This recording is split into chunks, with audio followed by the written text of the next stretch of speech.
If I can ask you to introduce yourself for the record and please tell us how much time you need for your presentation.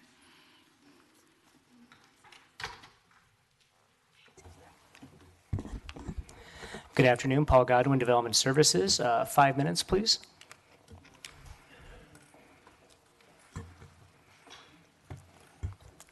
Ready whenever you are.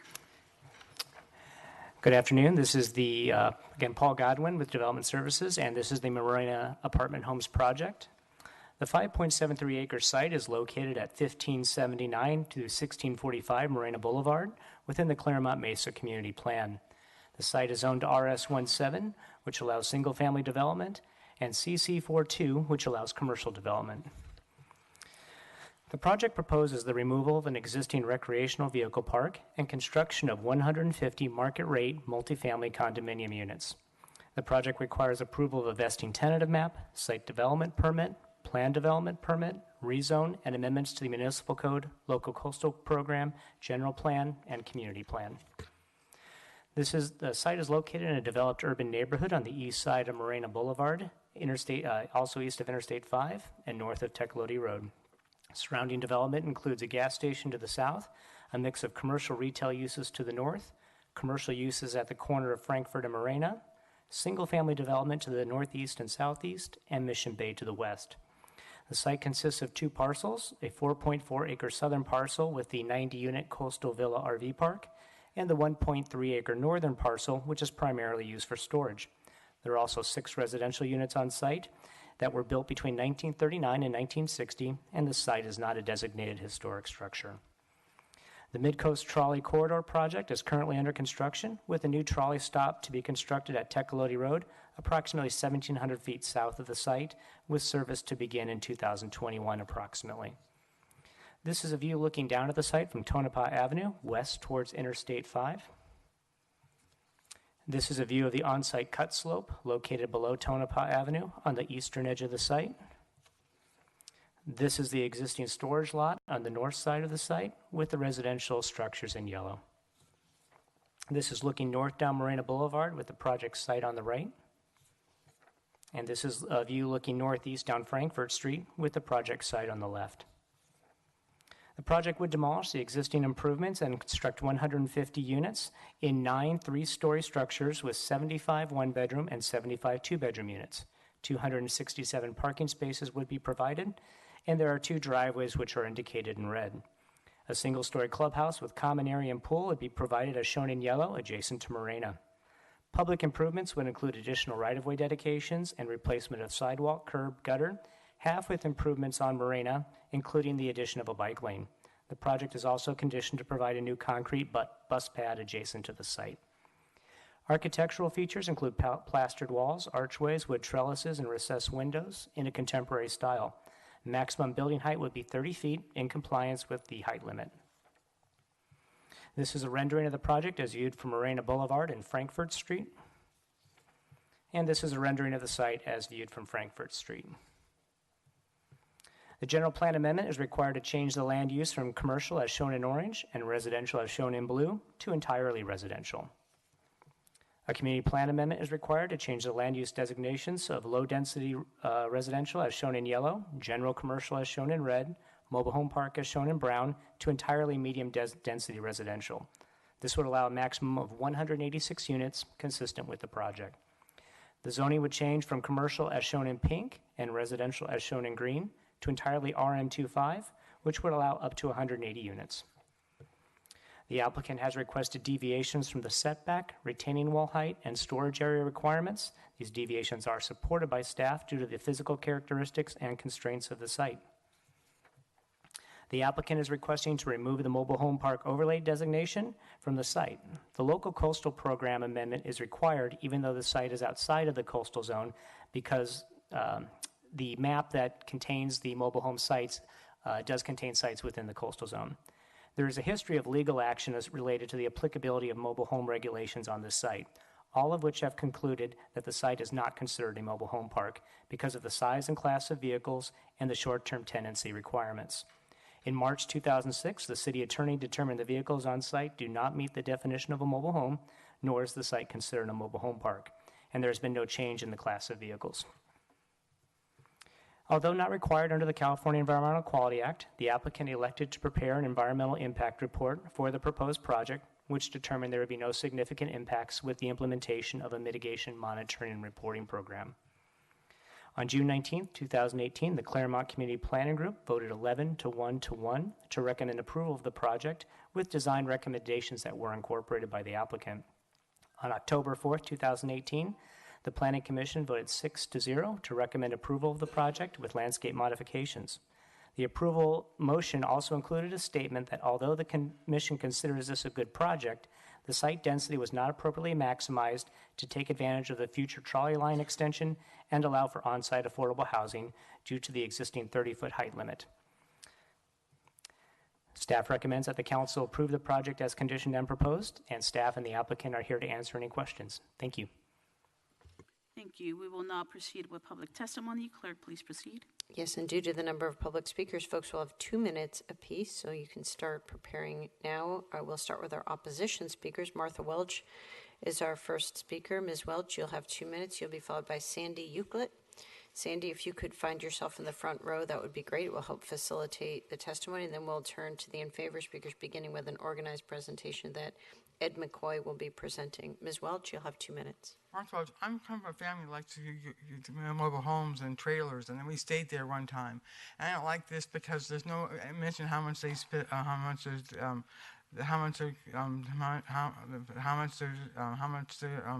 these people, how much they're going to money.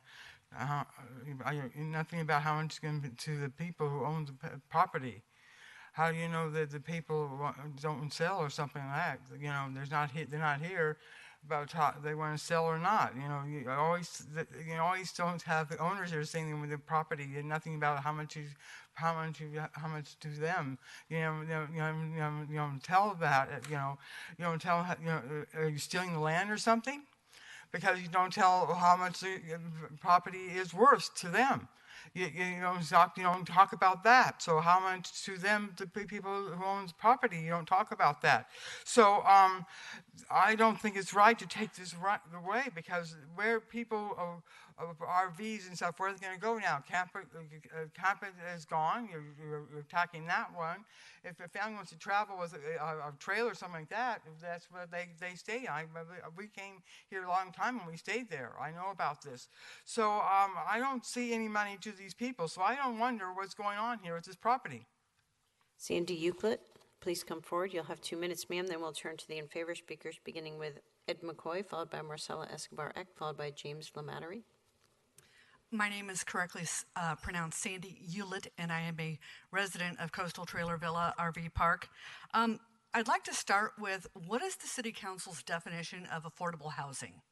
And I'm asking because the people in the lowest priced RV parks in San Diego are currently paying $700 to $750 per month. And for people living on Social Security, that exceeds 50% of their monthly income. And the federal guidelines for housing are 33 to 40% of their income. There seems to be a war on RV parks in San Diego because the Coastal Trailer Villa represents 90 units of affordable housing.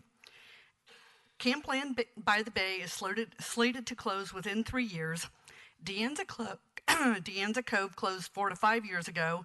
And Morena Mobile Village has already been identified on the Morena specific plan as land that the city wants to redevelop at some point.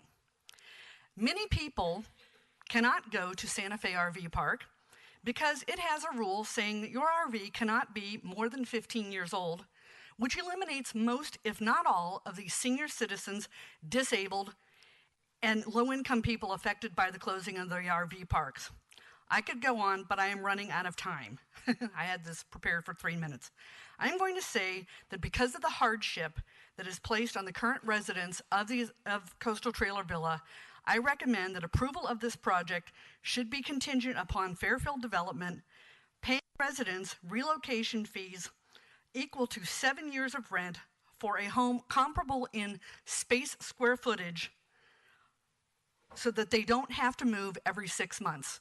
Because there is an ordinance here in the city that requires people in RV parks to relocate every 6 months. It was written in 1942 and is still being enforced today. Thank you for your time.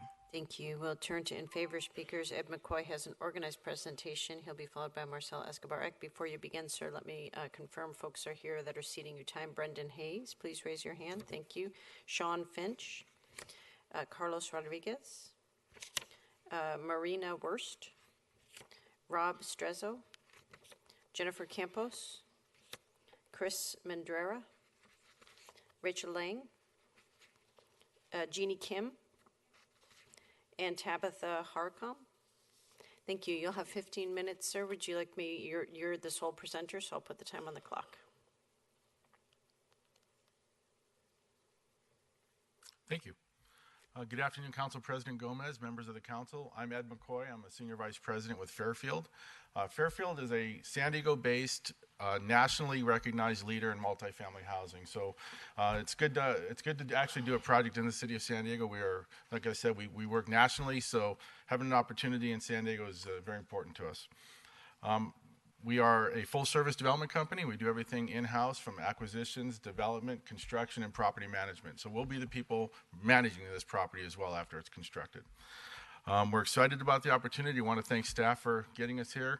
And also want to let you know the entire design team is here with me if there's any questions that may come up that I need them for. I also have Senior Vice President Brendan Hayes, who may be able to answer any questions on the financing of the property, as well as Sean Finch, who is my project manager.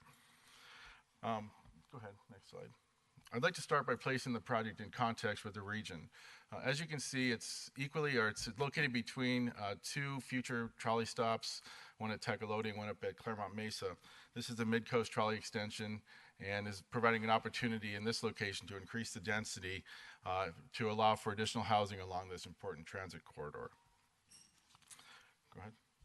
In looking at the project itself, the site constraints include an eroding slope along the back of the property below Tonopah, which you saw a picture of a short time ago. We have no sidewalks on Frankfurt. There's about a third of the site is within a floodplain, and there's poor street drainage at the corner of Little Morena and Frankfurt. Additionally, a constraint is obviously anytime you want to increase density, you have to look at the context of the location. And in this particular instance, we're in the middle of a single-family neighborhood. So there was the challenge also of working with that neighborhood to ensure that what was built there was compatible, as well as provided additional density that the city is looking for. Here's more of a local level, street level of the site. You can see the intersection of Frankfurt and Little Morena. No sidewalks, as I said. You can see where there's been some flooding issues at the corner. There's no bike lanes, and the MTS station is basically a pole with a sign. Looking at the entitlement process, this has been in the entitlement process for quite a long time. Going back to the initial plan amendment authorization, it's been about 15 years. Fairfield's been involved for a little less than half that period of time, and it took a little while to get this thing under contract because there's 5 different owners on this property. Once we got it into contract, we met with staff in 2015.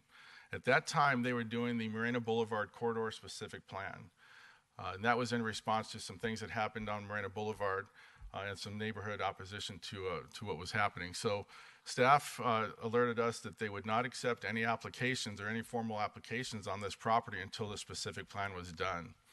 So for a period of about a year, we worked with the community, worked with the planning group, and worked on our plans just in terms of getting the word out that what we wanted to do. And after about a year, we were informed by staff that the city was making a policy change. They were taking the land use section out of the corridor specific plan for the Claremont portion only, which meant that we had to go and then put our entire application together, all of our plans, all of our filings, and we also conducted an environmental impact report. That 18-month period from the time we first wanted to go into the city to the time we actually were allowed to, and the extensions cost us about $2 million, just to put it in perspective. This particular site plan is the final site plan that we came up with. We had about a dozen different site plans we worked with the community on, and this is the plan that evolved that met everybody's concerns. What we did is on the corner of Frankfurt and Little Morena, we had a taller building there. We lowered it to a single-story building because it's adjacent to across the street from the single family. We moved the access point off of Frankfurt so that cars leaving the site wouldn't have headlights into people's homes. Additionally, we improved the street drainage at the corner of Morena and Frankfurt. And then we also are going to improve the MTS stop to the degree that the MTS allows us to do that. Go ahead. Okay, in the environmental impact report, there's only 5 public comments, which is unheard of for an EIR. 3 of the comments were in support of the project. 1 of them was informational, and 1 of them was concerned about traffic. The traffic study indicated that through a traffic signal synchronization program from Tecolote to Big Morena, if we synchronize those signals, the traffic will actually flow better through that area with the project than it does today, which is very unusual. I'm sure you haven't heard that too often, where a project improvement is actually going to help the traffic in the area than what it is existing today. Okay, this slide just summarizes the adjacent improvements. You can see the addition of the sidewalk, the bike lane, the MTS, and it also shows you the improvement of that particular intersection as well.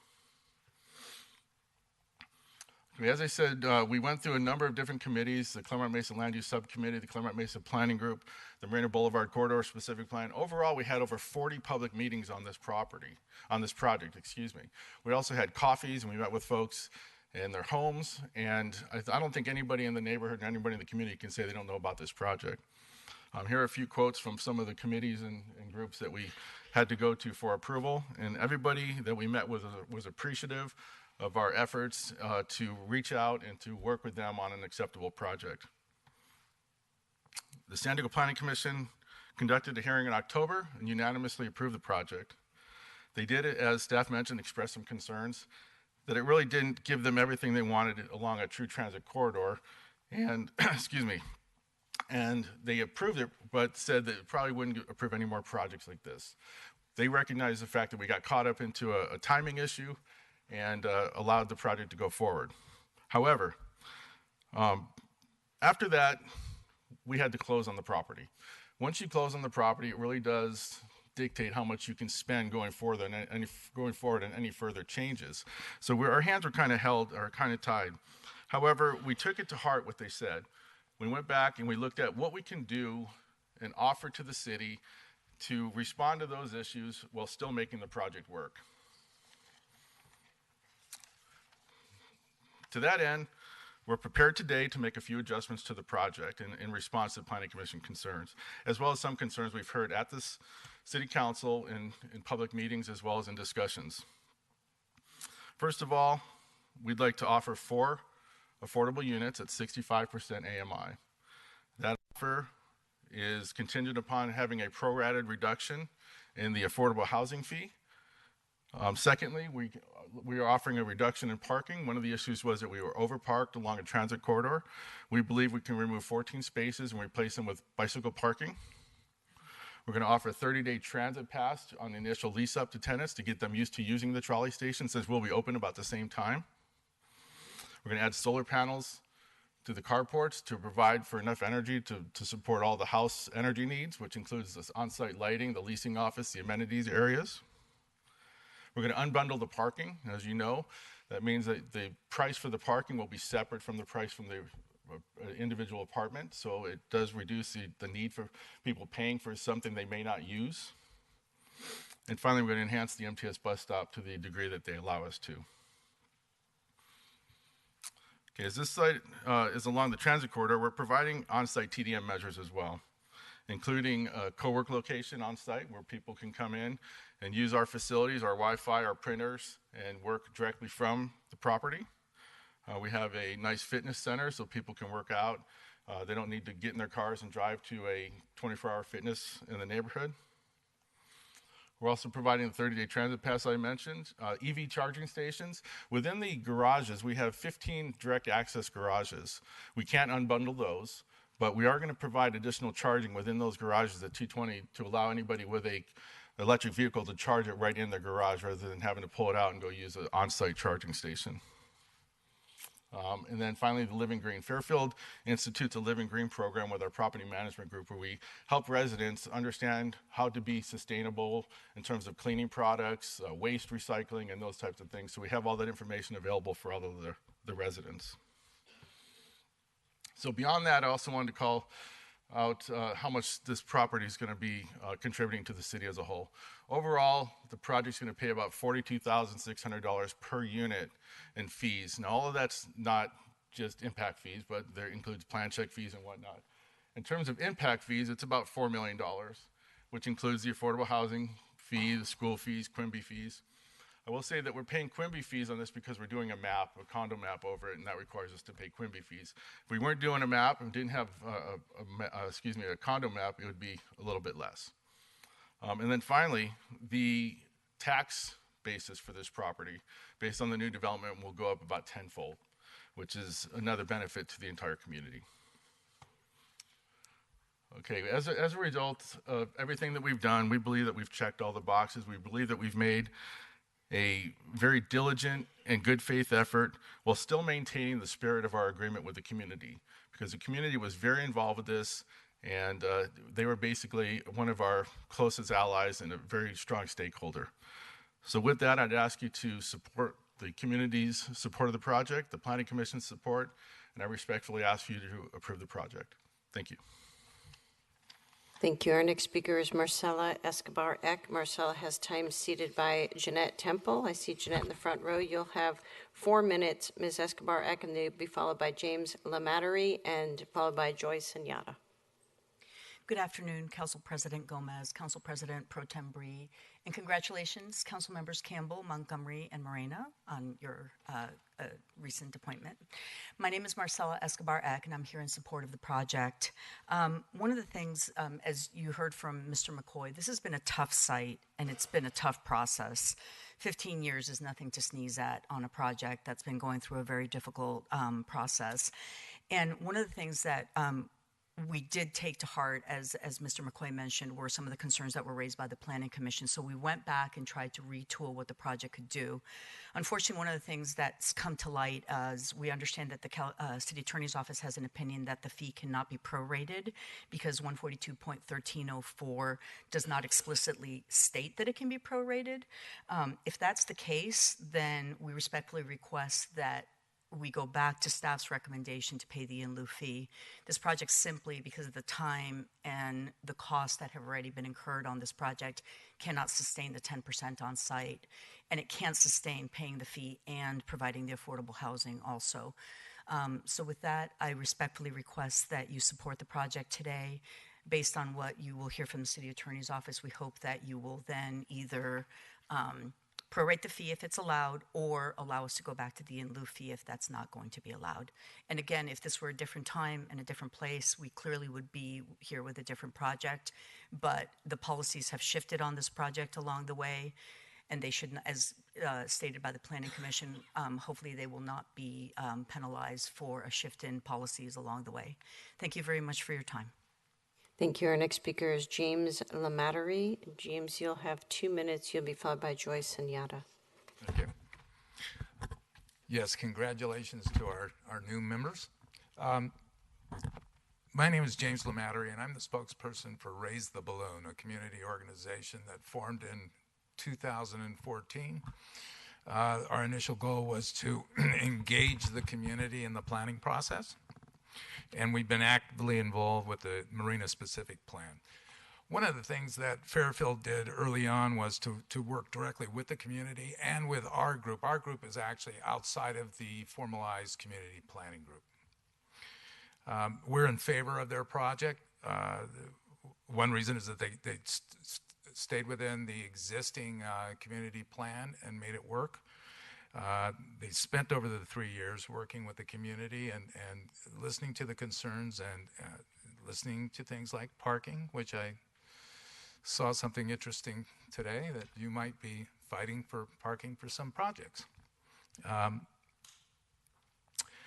They came to a lot of the, Ed and Sean came to a lot of our community planning group meetings that were not associated with their project, and they did that to get the overall vision that the community had for Marina Boulevard and the specific plan. So I wanted to make sure you knew that. And they've been waiting a long time to get this approved. We think it's a good fit for our community, and we're looking forward for your approval. Thank you. Thank you. Joyce Senyata is our final speaker. It looks like Ms. Senyata has left, so that concludes the public testimony on this item. Thank you. Councilmember Campbell. Hi. Thank you, Chair and fellow council members. I would like to say a few words about this. It's in District 2, of course. And I feel that we have a great opportunity here to finally provide some middle-class level expense housing for our city. According to the Housing Federation, we have 0 middle-class housing available in San Diego. You either have to be extremely rich, and if you're extremely poor, you might have a chance. But if you're middle class, there isn't enough housing. We all know this. This was originally proposed as a single-family residential area, and only a few homes then were going to be built on this property. So happily, because of the transit building and because of the community's desire to beautify this area, which is currently an eyesore, Fairfield came in and worked very diligently and hard over the years to come up with this proposal, and worked with the community, which, as you know, has a reputation of being difficult in terms of new projects. However, I don't think that reputation is fair, because the community believes that they would like to have their children and grandchildren, when they grow up, be able to move close to them and be able to find housing here in the city of San Diego. And if they can do it in our own neighborhood, that's even better. So the community worked hard with the Fairfield people, and the Fairfield people were very diligent to take into account the community's desires. And I applaud them for that.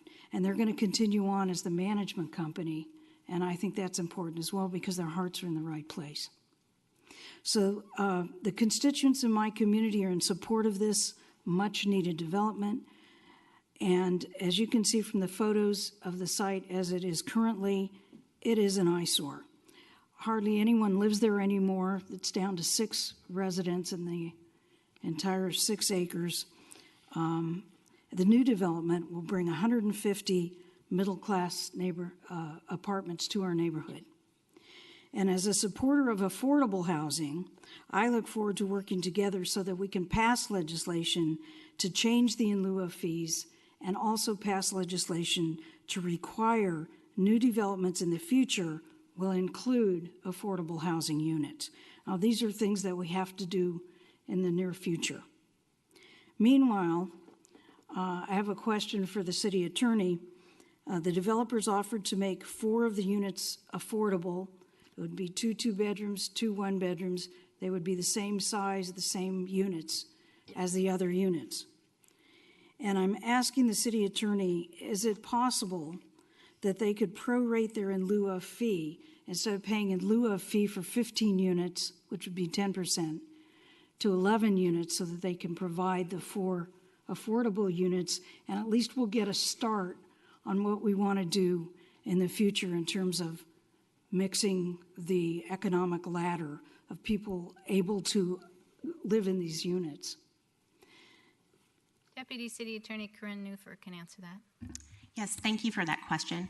Under the municipal code, the inclusionary housing affordable fee is required for all development unless an exemption applies, or they are providing 10% of the units on site. There is no allowance for a partial payment under the code as it currently is written. So that precludes their ability to prorate. At this time, yes, it does. At this time, okay. Well, with that in mind, I want to move forward and make a motion. I move that staff recommendation, subject to the following project features as presented by the applicant, be accepted. Number 1, reduce the parking currently shown on Exhibit A, described in condition 43 by 14 spaces, and those spaces will be replaced with bicycle storage facilities. The applicant, number 2, will provide a 30-day transit pass for all initial lease tenants to encourage them to use public transit.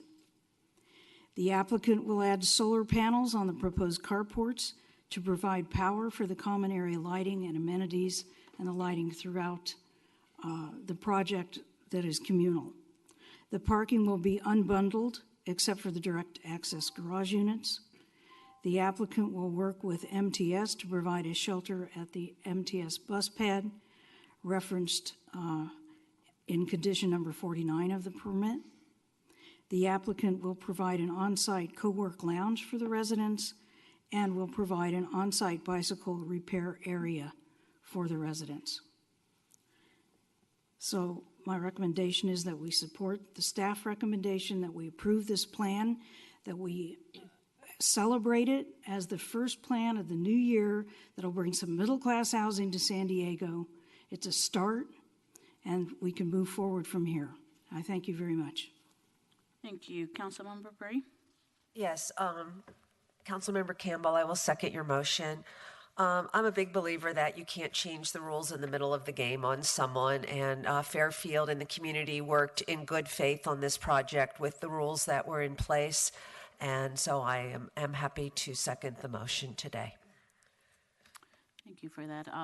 Councilmember Ward. Thank you, Council President. I do want to thank the Fairfield team for your real diligent and very long-lived work on this site. It is clear that you have worked so much to engage the community and really try to get the best possible project for the particular area. And I definitely want to applaud that. Community engagement is key, I think, to trying getting good things passed here in San Diego. Furthermore, you know, you're using great materials. The aesthetics are wonderful. You have a lot of off-site improvements. You have a lot of TDM management improvements, and all of that certainly is to be applauded and celebrated. And I do recognize that, unfortunately, our city's policies, from my perspective, have definitely fallen out of line as you have gone through this extensive timeline, and different priorities and different interests have changed. Different council members have changed over that time period as well, too. You also went through this during a very contentious community plan update, and so that is ongoing, and there will be continuing to be more work along Marina Boulevard as well. So this is ever evolving. But here today, as part of this action as well, you're also requesting a community plan amendment to get you up to a medium density residential status for this site, which seems to have community agreement, and that's great. But if you were to be able to fully maximize that opportunity, we might be able to see between 180 and 186 units on site. And I recognize that there are other development parameters as well that are constraining the site as well, too. So whether it's the total number of units and people associated, which have a certain level of environmental impact, that's one thing that we're talking about. If it's some other kind of dynamic that is a part of the site, a part of the physical development, that's something that hopefully could have been tested out a little bit more.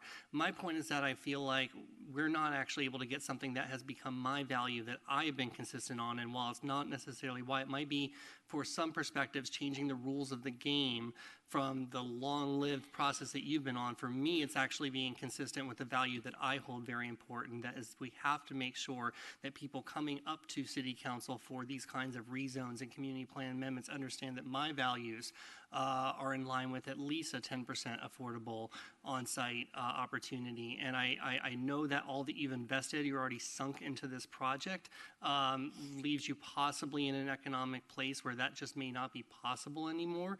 But for me, I must be consistent with previous actions. We've had a number of really decent projects last year, too, which I have exercised a no vote on for the very same reason. We're never going to get us to actually come together and move this mountain, I think, unless we are showing others that we are going to be standing up on that word. This is in a transit priority area, so all of these, affordable housing inclusion, making sure that we're making the most that we can, that is also in agreement to the extent possible with the community is important. And so I just think that for me, I'm not quite 100% there. I again applaud for all the community participation that you've exercised on this. So thank you very much for all of that. I will be casting a no vote today for those reasons, but should this move forward, I certainly have no doubt that you will actually develop a very well-designed and well integrated project into the Marina corridor, and I really wish you the best of luck. Councilmember Sherman.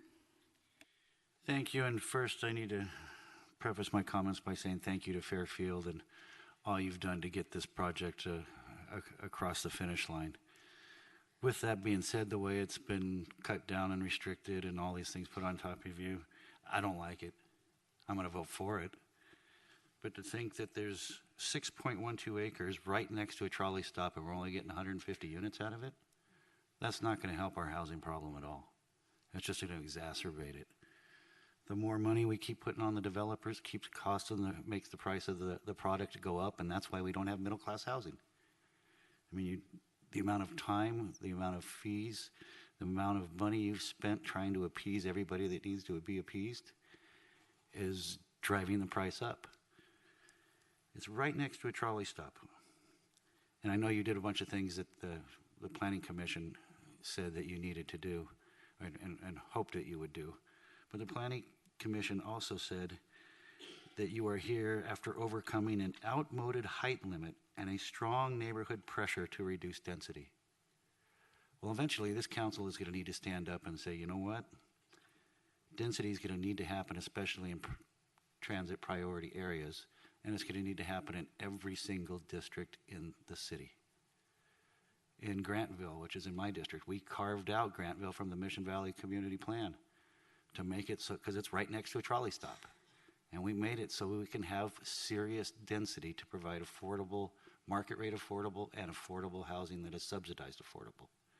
And we have seen a boom in production of units in that area. Hundreds of units. Hundreds, with a goal to getting to 8,000 units in a very small area. And what we didn't do is go out and try and have everybody come up and say, we don't want this because it's over 30 foot, or this might block that, or this might put somebody's headlights in my front window once every other night. We embraced it because we want our kids to be able to live here.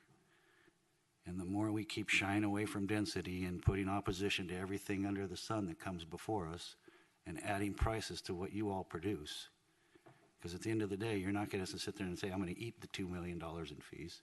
That gets passed on to the cost of every single unit and drives the cost up for people who want to live here. That's why the cost of living is so high.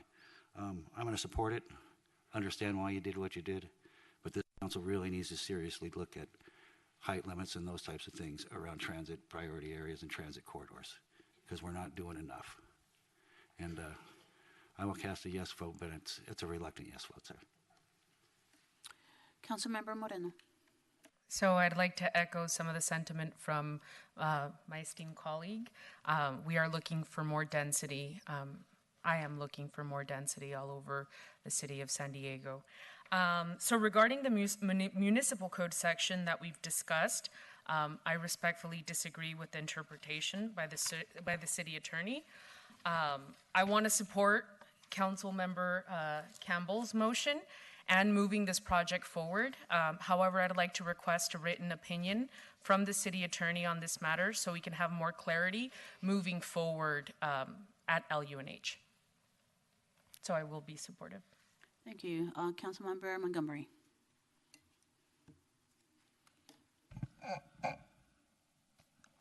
This is a really tough one for me because I was under the impression that there would at least be an effort to include 4 affordable units. I thought that was barely,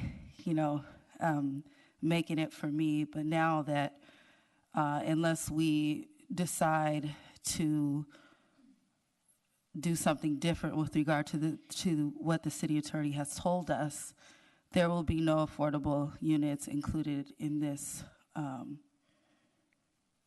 development. In addition to what Councilmember Ward and Councilmember Sherman have spoke about, and our efforts to be inclusionary and also to have projects that are inclusionary, this is just a really this is a tough product. Tough project to support. What I would like to know from Development Services, and you probably will not be able to provide this answer today, and that is okay. But I would like feedback about what types of projects are in the works still that have been sort of sitting in the department for over a decade that came in with different expectations, and now we're more focused on inclusionary housing. Because I do not want to support any other project that has less than 10% of affordable housing. My district has built nothing but low income, very low income affordable housing for the last 3 or 4 years. And we are being inclusionary and making that sacrifice, and we feel like everyone else should too. So I would like to know, just in moving forward, that how long are we going to be faced with this as a council, where we have to make these tough decisions and kind of deal with what the direction has been prior to us being here, just so I have an idea. Because what we were also told is that this would not set precedent, and I'm concerned about that too, because I don't know if that's true. So I'm just assuming you don't have an answer like right away, and that's totally fine. Paul Godwin, Development Services. You are correct, I don't have an answer to that right now, but we'll definitely work with our management to provide what we can to clarify that issue for you. Thank you. Just one other question. So there's no partial reimbursement, that's not the right word, for the in lieu fee, but there would be a full, could there be a reimbursement for the full fee that has been paid? There's no mechanism to allow for partial payment. I'm not aware of anything that allows for a reimbursement. However, with that said, there are other mechanisms like a variance or a waiver, a reduction of the affordable housing regulations that could have been pursued, but that was not in front of you today. Okay. So are you telling me that there were other mechanisms that could be used to provide affordable units in this project? What I'm saying is that should there have been a desire to do a partial payment, there was a way to make that happen for today. We were just not aware of it until noon. Okay.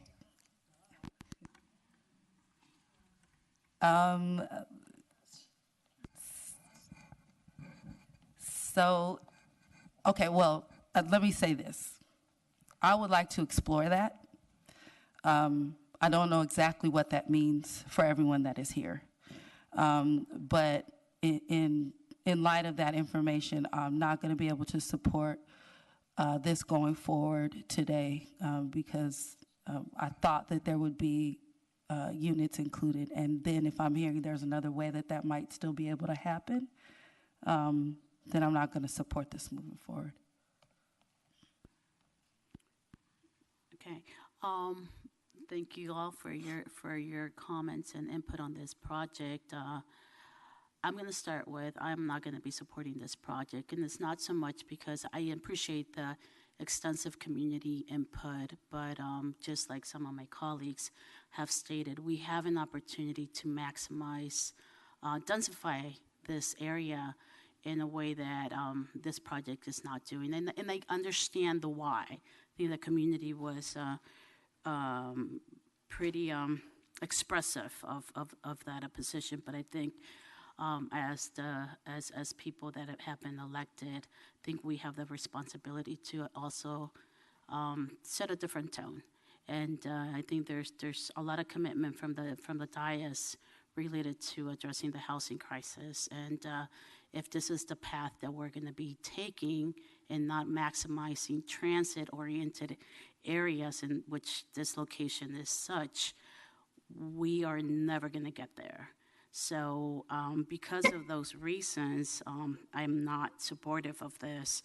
And also related to just the affordability aspect of things. But for me, it really is about the densification of this area, specifically when the applicant is asking there was a lot of references to the changing the game. Well, actually the applicant is asking to change the game by asking for some of the amendments, such as the community plan amendment and the rezoning, to be able to fit this new version of the project. And I get that, but we are changing the game even now. So let's just, I just really want to put it out there. We have a trolley line that will be opening in 2021, not far from this project. And I just feel that this is setting a precedent and this is setting a tone, not just for the developers, but more specifically for the community. And we really need to, I'm hoping that we don't do that we stand strong in really addressing the housing crisis and the inclusion of all affordable levels throughout the city. So those are my major concerns, and I appreciate the changes that you're bringing forward. I appreciate the extensive community input, but I think we need to send a stronger message to the community that we are in the dire need of having to develop more, and we're missing a huge opportunity here. So because of that, I cannot support this project. So with that, Councilmember Bree. Councilmember Campbell. So I'll just say this. I feel like we were getting conflicting opinions today from the city attorney, and that's very upsetting to me, actually. So I want to understand, are we allowed to have a partial in lieu fee, and why can't we make an amendment today on the spot to have a partial in lieu fee in 4 units? So I apologize if I provided confusion. So the options to provide a partial payment would be to do a code amendment, which is not in front of you today. The code does not allow for a partial payment. There is a section of the code that allows for a variance, waiver, adjustment, or reduction of inclusionary affordable housing regulations. Specific findings need to be made, and the item needs to be noticed to include that waiver. That is not in front of you today. The third option would be to do the approval by uncodified ordinance to allow for a partial payment. Again, that is not in front of you today. It hasn't been prepared or noticed that way. So I'll just say this. Every day we don't approve this project, it costs the developer money, and I'm very aware of that. So I am going to reluctantly also support this project today. I appreciate that all my colleagues have talked about the importance of more density going forward, the importance of affordable units on site going forward. I do feel, though, that this developer acted in good faith with what the rules were at. It is perfectly legal for them to pay an in lieu fee of $1.16 million. That is the law today. And if that is the law today, I believe I have to vote yes. Thank you, Ms. Bree. So with that, please vote. Councilmember Campbell. Oh, sorry. I didn't push the light. I would just like to say that we did not know until this afternoon that this was a problem, and the whole problem really is because it couldn't be noticed ahead of time. And I think to lose the opportunity for middle-class housing in an area that's so close to the water, and that's why we have the 30-foot limit, to lose that opportunity to provide at least 150 middle-class spaces and 4, just like them, affordable spaces, I think that is a complete loss of common sense. I think we need to figure out a way that we can get noticed, that we can fix the rules. And I wonder if in the past there have been other people who did prorated payments on in lieu of fees, and I believe there were. So I would like the city to look into that. And if that precedent has already been set, I would like that to apply also to this developer. So I think there's other things we can think about and do. And I'm sorry that we didn't know about this and we didn't have enough time to do the notice, because I think it would be a wonderful project. I'm definitely still for it. I understand what everybody's saying about density, but I'm telling you, this place was zoned for single-family homes, and there were maybe going to be 6 built. Now you're going to have 150 living units. So I cannot comprehend saying no. There's principle and there's practical. Practical is this shovel is ready to go in the ground. This thing is ready to go. Practicality is in 2 years or less, we can have 150 middle-class families living there using the trolley system, and I think we should go for it. And I'm sorry that the city is, we need to be more proactive in finding out ahead of time, how can we make this 10% or maybe 15%? How can we make this work? We have to get rid of this $1.89 a square foot in lieu of fee. It's ridiculous.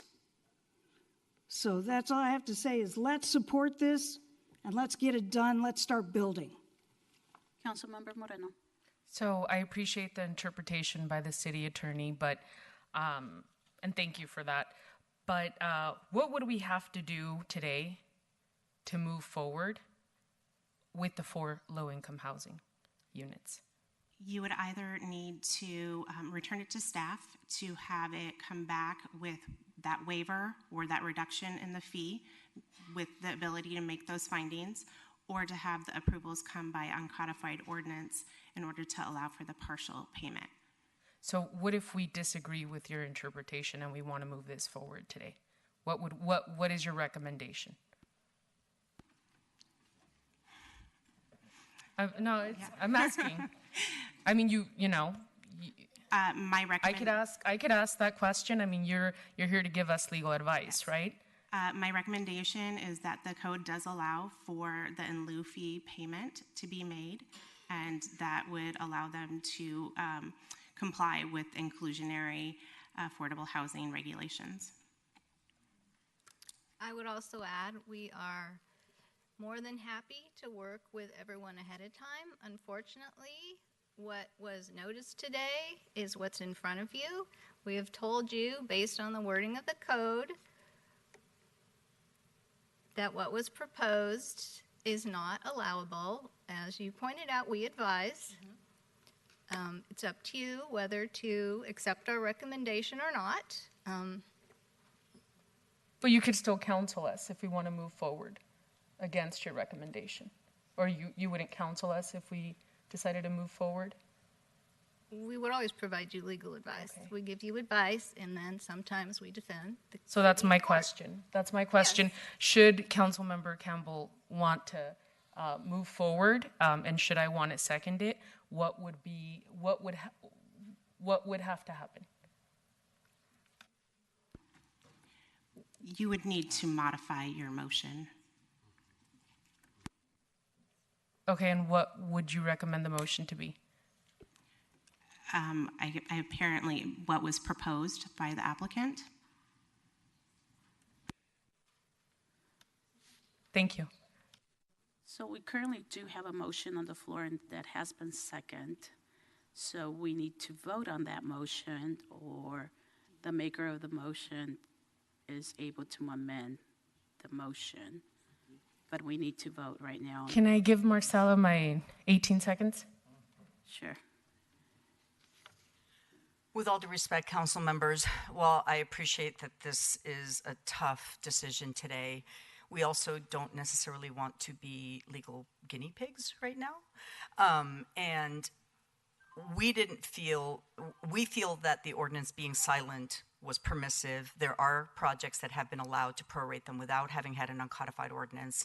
We apologize if this should have been vetted beforehand, but this project has taken quite a beating, and we respectfully request that, assuming we're moving forward with the recommendation for approval, that we move forward today, and respectfully request that. Thank you so much.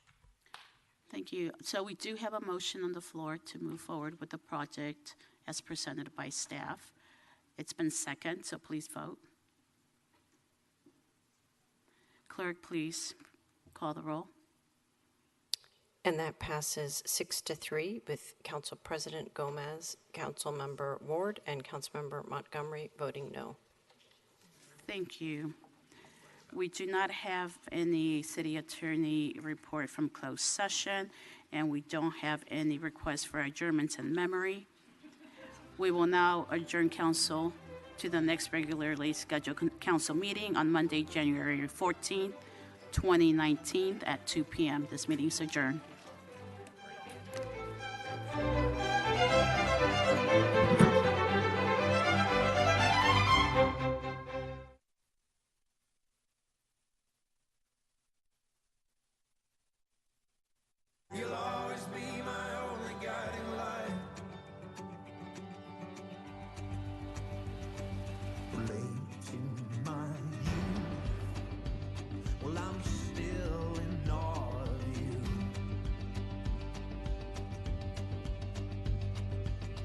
sun.